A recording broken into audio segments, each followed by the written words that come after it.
Here's a quick little one from Reddit user JK Smileyface1.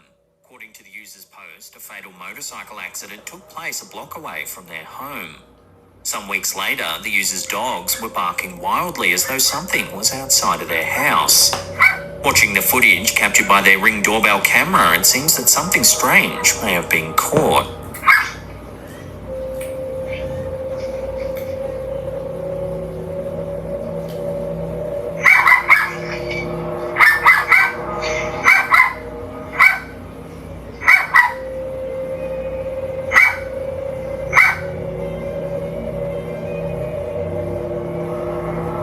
A shadowy figure appears to vanish from sight.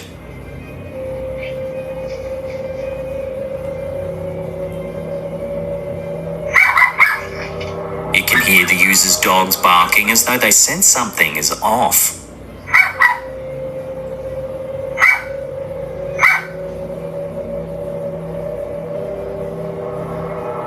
So could this sighting be linked to the fatal accident that happened just up the road?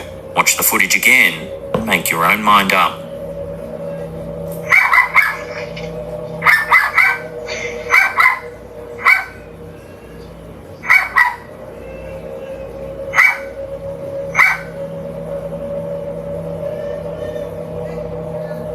Bro, I don't know what the fuck was that. That shit was like a picture, bro. I didn't see nothing moving. I don't know what that got to do with the accident or anything, but nigga, I ain't seen none of that. That shit is crazy. What?